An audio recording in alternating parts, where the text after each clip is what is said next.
recently attended a Commendation Award ceremony, honouring the bravery of Anton John Kretschmann. He was involved in the rescue of a downed forward air control aircraft in Vietnam on the 8th of September 1967. It was only his third day of operations with No. 9 Squadron as crewman when tasked with the rescue operation. After being briefed on the rescue equipment, he was lowered down through the jungle canopy to the wrecked aircraft below.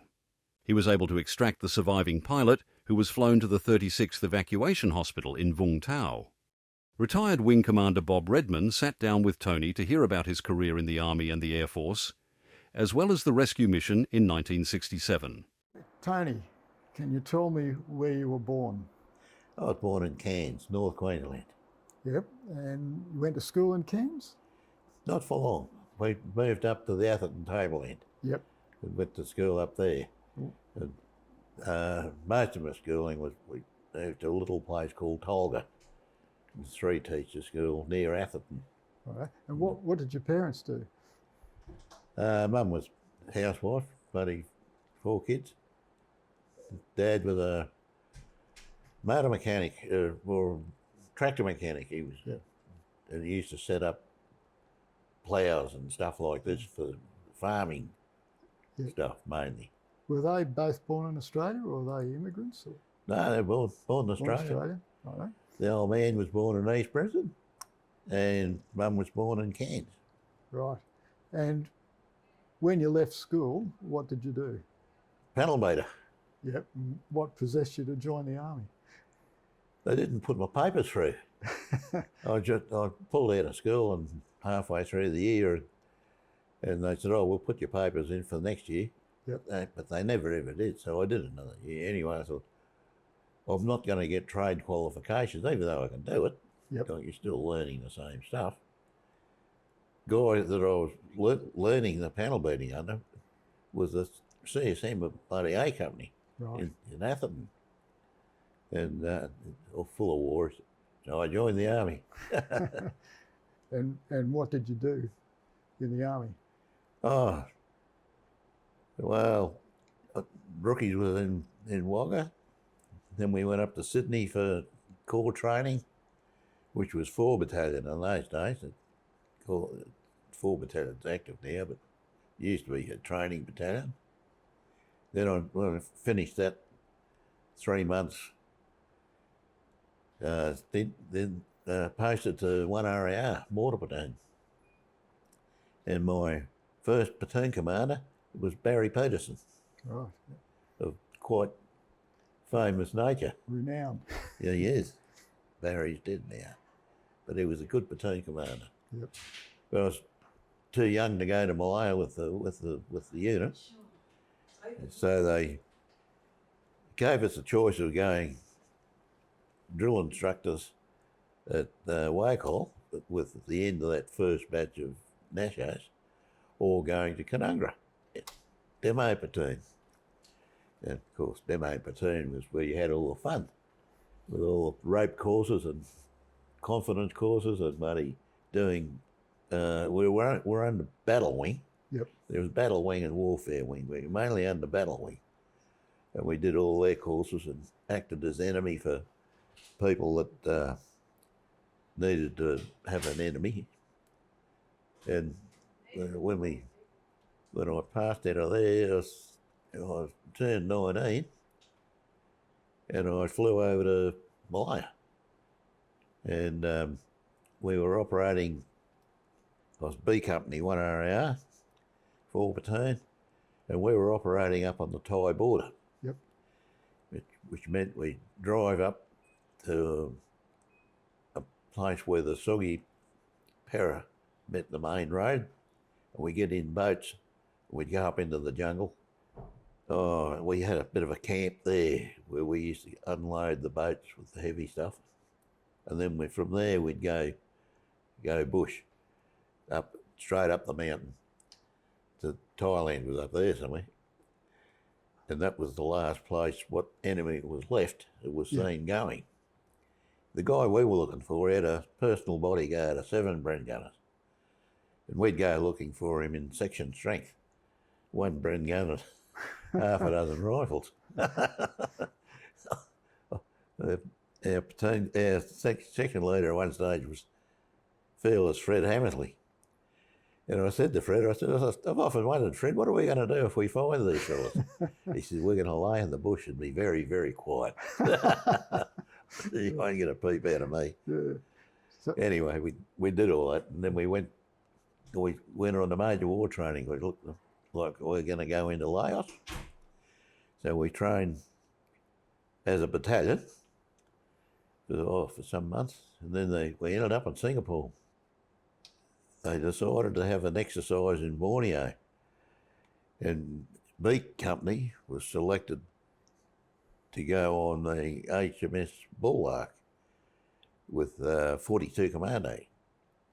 So we were Commandos for a while, and we sailed around the South China Sea with the Americans and our fleet. The Americans all disappeared one day. We said, where are the Yanks? They said, oh, they reckon they're going to Fan Rang, but don't worry, they'll be back. Anyway, a couple of days later, they all came back. And we did the invasion of Borneo as a practice setup. So we did a couple of weeks there, walking through Borneo, and got back on the ship and back to Singapore and back to doing jungle warfare in Malaya. so how long did you stay in Malaya? Near enough to 2 years. Yep. And then back to Australia? Back to Australia, yep. And what happened then? Well, we were having, there was a lot of talk about West Papua. The Indonesians wanted West Papua, and the Dutch Marines were fighting them and having a good time. They picked out 200 of us and called us Hambros Force and packed a set of gear and hung it in the barracks. And we could get a 4-hour leave pass once a week until it was finished. But we were going to fly in to West Papua and hold an airfield until the rest of the army caught up. And so anyway, it never happened. So they just disbanded it. And we all went on holidays. That was good. So how long did you stay in the army? 6 years. Yep. 6 years. When I got out, I was wondering whether I'd get out or not. And, I joined up when I was 17. So I better go out and find out what Civvy Street's all about. I went out and just worked whatever was going on, like in the sugar mill, for instance, or surveying. So back to Queensland? Yeah. Yep. And I said, I'll join the guy from the Social Security office who did the recruiting up there, rang me up and said, do you still want to join up? And I said, yeah, but they reckon I'm going deaf. And he said, well, you don't say anything about that. You're recruited in Townsville. The Air Force wants ex-army guys to look after their aircraft on the ground in Vietnam. I said, oh, yeah? He said, well, go and try your luck. I said, I will. So anyway, got in the Air Force, went and did Air Force rookies and an Airfield Defence Guard course, which is something like an infantry course, but not quite as intense. And finished the course and got 2 hooks straight away, and we were going off to Vietnam to do that, look after the aeroplanes, and as it turned out, the billets in town where the pilots had stayed. Yep. So we did all that, sandbagged the headquarters of the Vung Tau Airfield, and looked after the billets where the pilots were sleeping. Then they wanted aircrew. So I said, I'll have to give that a go. So I applied for aircrew and I was lucky enough to get on it. Just go back a bit. How long between leaving the army and then joining the Air Force? How many months or years? 18 months, 2 years. 18 months, yep. And so you've done your Airfield Defence Guard course and then posted to the RAF contingent at Vung Tau. Correct. And then you were responsible for securing Vung Tau Airfield, probably with the Yanks as well, I guess. Yeah, the Americans. And then the pilots, and then in those days we were living in the Villa Anna in town, is that That's correct? right, yep. Okay. All right, so you... And the Knock-On Hotel. And then, and all the troops were living in tents initially. So It was pretty rugged. When we first went over there, it wasn't good. And then how long did you spend as a airfield defence guard before you joined the squadron, 9 Squadron, as a gunner? Only 3 months. 3 months. Yeah. 3 months doing that. And there was about 3 places we had to look after. There was Villa Anna, Knock-On Hotel, and a thing they call the Annex. It was sort of like a motel. Yep. And the pilots from the 35 Squadron were in there.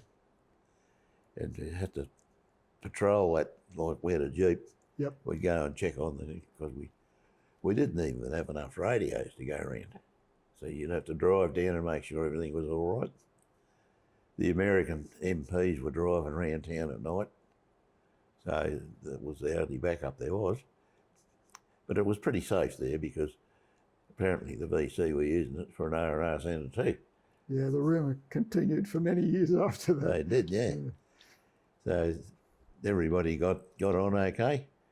The only time I ever saw anything like that was a guy asked me, this was when I was flying, we were doing 8-day rosters. The 8th day was your day off. And I said, I won't go out any night where I'm going to fly the next day. So I waited there, and this guy, I'd met him doing Air Force rookies. I think he was a chippy. He said, come on, have a few drinks. There's this great bar where the Americans were using for the R&R Centre. So I went down there with him, and they were dancing girls a whole bit there. It was real Honky tonk bar also, right? Exactly, yeah. Dancing and carrying on. And I said, oh, well, I knew about it, but I'd never heard of a went. But no, it's all right. Anyway, he's up there having a dance, and this bloke pulled a 45 on him. And I'm looking at it, I couldn't believe my eyes. My eyes must have went like this. And getting this 45, this little noggy's going to shoot me, mate. So I bloody piled out, and I'm heading for him, fight my way through the dances. I saw the hammer going down. And I said, no. Anyway, it was a 45, so it misfired. Yeah. They had a reputation for that. Anyway, he pistol whipped me, mate. Then he went like a bag of... Anyway, I chased him, and he went out the door, and there's a couple of Yankee MPs there. And they said, let him go, we'll get him with the vehicle.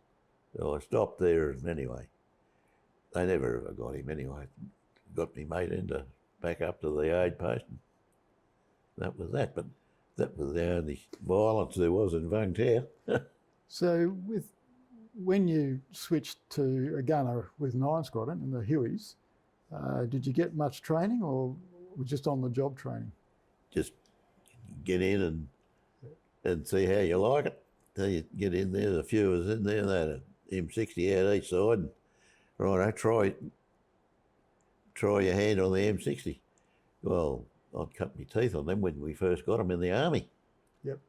Where M60's well and truly trained. So when he blasted race, we only had boxes to throw them into the ocean and brass them up. Yep. So they must have liked the way I was shooting. So I got the job. Good on you.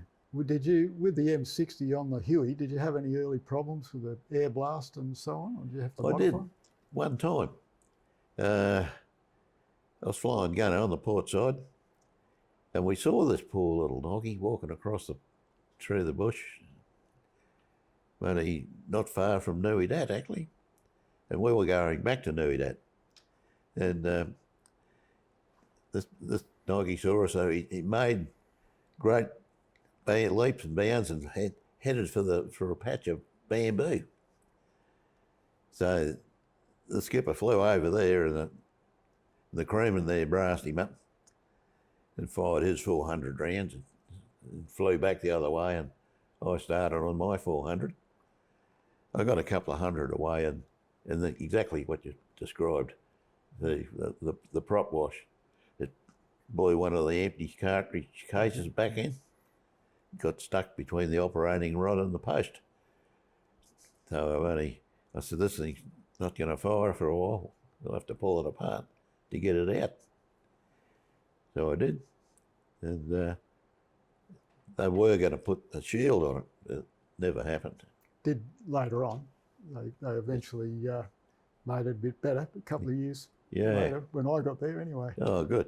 So you did the first flight in early September, and was that your first flight with 9 Squadron? Oh, for the rescue? No, the one before you had. Yeah, that was it. Yeah, first flight, yeah. And then the next day you went out on the second sortie with Athol Jury. Athol Jury, yeah. Rod Adam and Ron Gardner. Yeah. So Athol was the captain. Yep. Rod Adam was the co-pilot. Ron Gardner was the crewman, and you were the gunner. Is that correct? That's correct. Yeah. So there was a contact, and the FAC was involved in trying to bring in fast air support. Well, we knew nothing about that. We had no briefing. Yep. Just get on board. We're going to look for a downed aircraft. Yep. So off we went. We were looking around, and Athol was trying to pick up the beacon, and finally he did. And we went up, but there was no briefing as to what had happened to those guys. Yep. That there was, like we found out since, that they found about a Patina VC, and they shot the aircraft up fairly badly. And when Al, who was flying them, gunned the engine and went to get back up into the cloud a bit more, the motor kept going and the aeroplane dropped back, and they landed in the jungle doing tail leaps. Yep. And Al was badly hurt, but Jay could. He was in the back seat. He was okay, but he hurt, but not dying. Anyway, when Athol found it, they said he couldn't do anything. I said, so we'll have to get out. I said, I'd better go down and give him a hand. And Athol at the same time was saying, get Corporal Kretschmann a rifle and tell him to go down. I said, well, don't worry about the rifle, I'm going. By then I was in the sling, ready, my feet on the skids, ready to go. Had a good look around, couldn't see anyone. So, well, looks like it's okay. So down we went, and I got Jay into a litter. They lowered a litter straight after me, and I got Jay into there and tied him up and made sure the litter was balanced so that it wouldn't spin. Yep. If you don't get them right, they'll spin. So anyway, up he went, and then I had to get Al out. And of course, it's about not even 3 foot of room, upside down. Anyway, I crawled in there and I couldn't move him. He's a big man. He would have made a good second row for a rugby team. Anyway, took the sling in, the winch cable thing in there, and waved to him up there, this is what I'm doing. So I put it in there, put it round him, and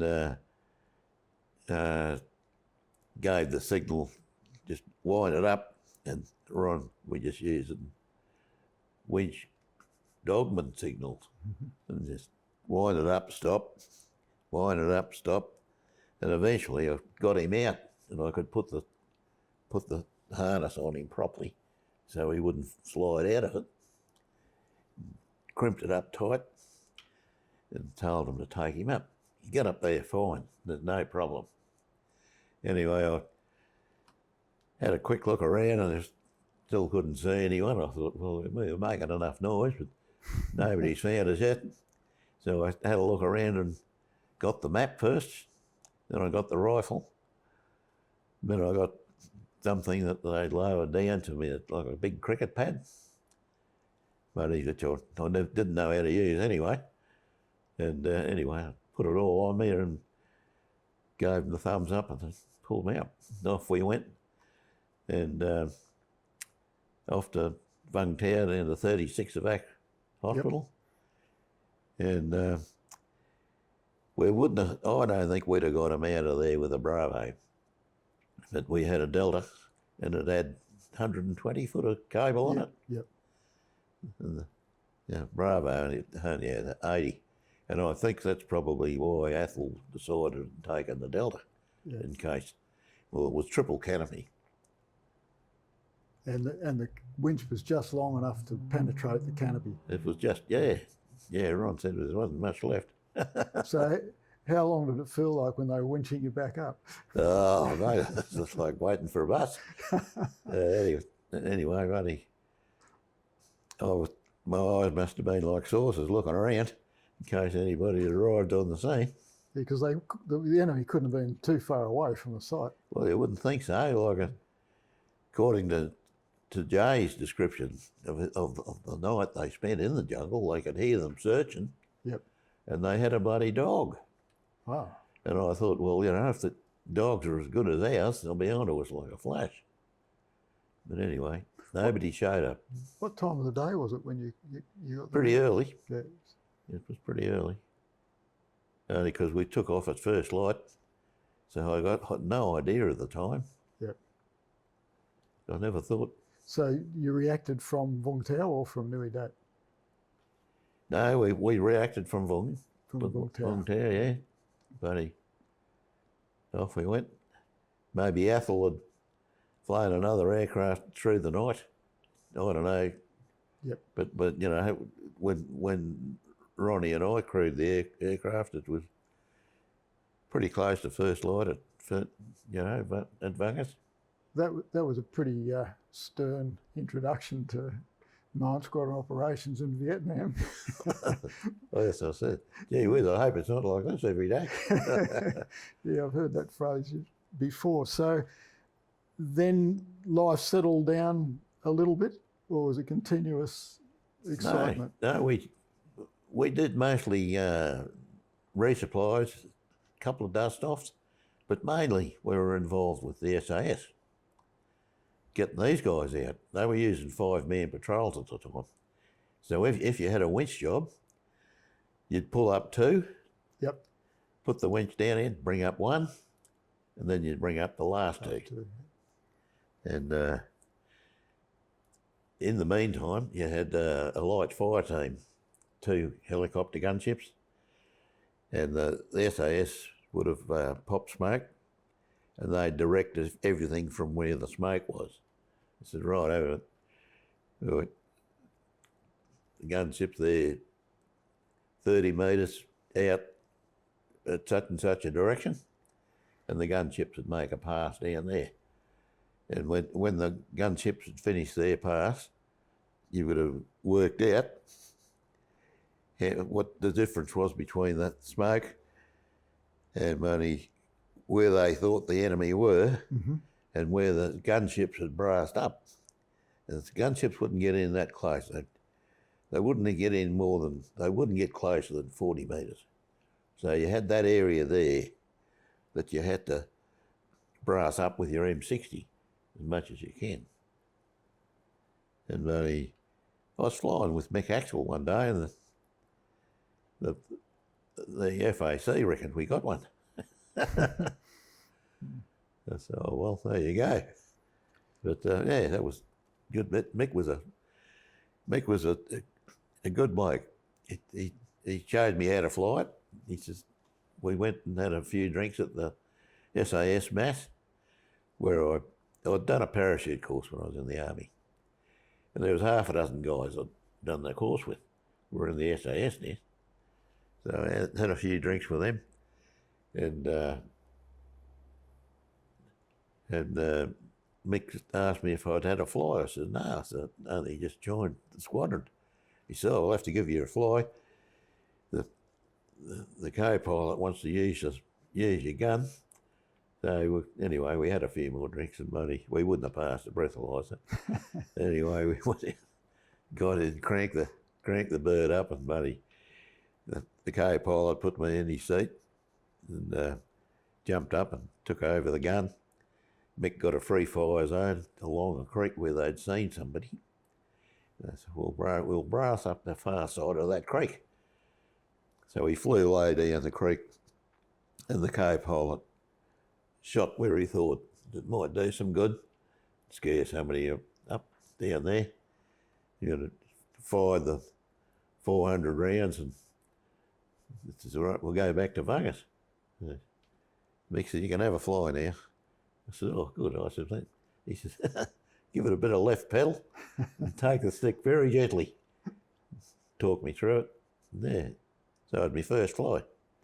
Well, he's still a good bloke, and he's still flying. He's wonderful. Yeah.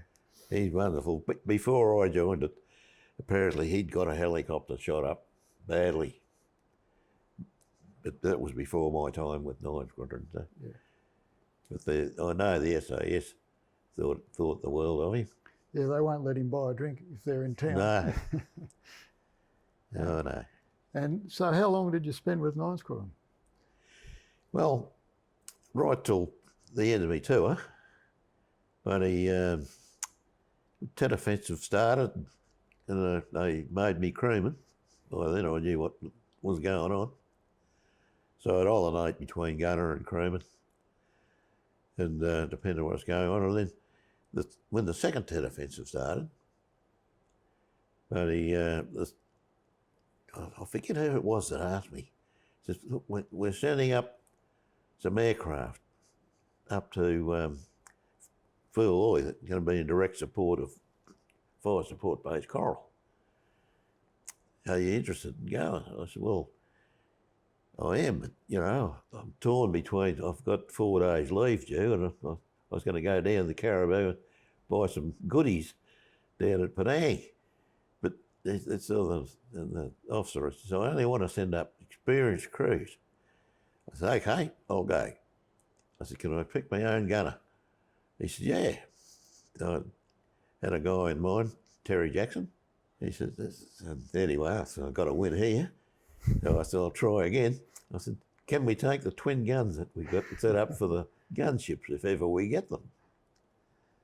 And whoever I was talking to, it could have been the CO. I said, yeah, of course you can. So we got it all loaded up, and off we went the next day. Went up there and only settled into the rec hut. We're in double bunks in the rec hut, 11 Combat Aviation Battalion. And the Americans up there, they had a spooky flying around there every night, dropping flares and brassing the area up around it. It was pretty safe. We did get rocketed and bombed one night, but nothing happened to me. But anyway, we did all the work for Coral and Balmoral. The dust off, one dust off was pretty good. B Company, I found out later it was B Company 100, my old outfit, was escorting the tanks over to Balmoral, and they hit this it was a bunker system. And of course, the Army being the Army, they have to have a go at it. They got tanks and everything. So anyway, they're having a fight, and somebody got shot. And they said, oh, we better get him out. You guys go and pick him up. So we came in, and the tanks stayed in their firing positions, and we landed behind them, and to get the dust off. And the little knoll that was covered in bush was only about 50 metres in front of the tanks. We landed directly behind the tanks. And as we landed, the pilot flared the aircraft, and there's this almighty bang. And I'm looking out my door like you're supposed to, and I'd seen the tank move before I heard the crack of the 20 pounder. That Marty firing canister shot. Yep. And the other ones fired canister shot too as we came in. But the pilot got a fright. I told him it's only canister shot, we're right. We landed and put the guys on board and took them off to, forget where we took them, some American outfit. Up near Longbin or Benoit. Somewhere there, Yeah. Can you just go back a bit and explain Spooky? Oh, Spooky was a DC-3. Yep. It's a C-47 with a couple of holes cut in the fuselage with miniguns, and they can adjust the speed of fire in the miniguns. Apparently, they could get up to 6,000 rounds a minute out of it. And when those things fired, it looked like the aircraft was on a red string tied to the ground. Yep. It was just solid red. Yeah, so they were good fire support for troops in contact at night. Oh, yeah. And they dropped flares and flew around a circle with the miniguns. That's it. Yeah, just straight the. Yeah, the first night we were up there, we all got down on the perimeter and had a look at what they were doing. Oh, that's all very pretty. Like the fireworks at the show. And so it seems to me, from what you've said, you spent about 3 months as an Airfield Defence Guard and then 9 months with 9 Squadron as a gunner. Correct. Yeah. And crewman. Yeah. Yeah. And we were due to fly home, I think it was a Monday. And I said to the skipper, I forget who was skipper, I forgot the name of the book. I said, have you heard anything about Jacko and me? We're supposed to be going home on Monday. And he says, no. He says, they haven't mentioned you guys at all. I said, I bet they've forgotten us. Anyway, we made a bit of a joke. You were still up with... Still up at Furloy. Yeah. Okay, and 9 Squadron's down at Vung Tau. Yeah. You blokes are still on your own. Yeah, sorry, continue. Anyway, while we were talking, there a 9 Squadron aircraft started coming into land. And I said, oh, no, don't worry about getting onto them. I said, this will be the changeover for us now. So I went over when the aircraft landed and introduced myself. I didn't know the guys because it was changeover time. I didn't know the guys. I asked them, have you taken over from Jacko and me? They said, no, Corporal, we know nothing about that. We'll pick up all your gear. You go and see that young man over there, his name is so-and-so, and tell him you're taking our place. And the skipper of that aircraft was there. I said, hey, you are going back to Vung, aren't you? He said, oh, yeah. I said, right, we're safe. So back we went, handed in our gear, packed our suitcase, and off we went the next day. Otherwise, you'd still be in Vietnam. Yeah. Yeah, they forgot all about us. Any other stories you want to tell about 9 Squadron before we move on? Have I told you about the 7 Battalion? The D Company. No, go ahead. They did an attack at the Nui Tai Vais, Warburton Mountain, as the army guys used to call them. And they took out the position and they were consolidating, and the enemy came back with RPGs and brassed them up. And they killed 2 and wounded 17, which was not a good feel.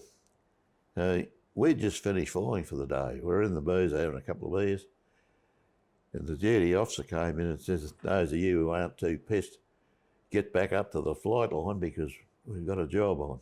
This is at Vung Tau. Vung Tau, yeah. Yeah, go on. So we all made a beeline, got back up to the flight line and got sorted into crews. I think there was 4 aircraft we put up. And I was flying with the CO and Athol, and Bill was the crewman. And they told us that they were taking fire. So the CO put us in the top of a tree, and Bill put the winch down and winch one bloke up. And it was by then we found out that the first aircraft in was the American dust-off aircraft. I'm not sure whether they used to stand by at Nui Dat or they came down from Blackhorse.